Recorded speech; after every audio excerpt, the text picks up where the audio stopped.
আমার সতীনের উপর ওষুধ দেই। এই তো সে ছোট হয়ে যাইতেছে। আমার হতিনের গড়ে হতিনে ছোট হয়ে গেছে, এখন তারে নিয়ে এই পানির ভিতর হালায় দিই। আরে বাড়ির কাজের মেয়ে আমাকে কেন ছোট করে পানির ভিতর ফালালো? কেউ আমাকে বাঁচাও। আরে আমার সুন্দরী বউ কোথায় গেল? তাকে খুঁজে পাচ্ছি না কেন?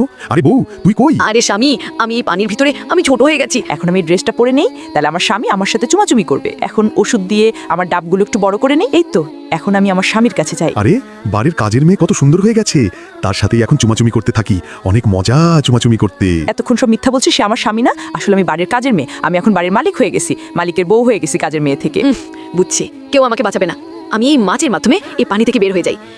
এখন সেই কাজের মেয়েটাকে মজা দেখাতে হবে। আরে আমার পিছনে ইঁদুর পড়ে গেছে, কেউ আমাকে বাঁচাও।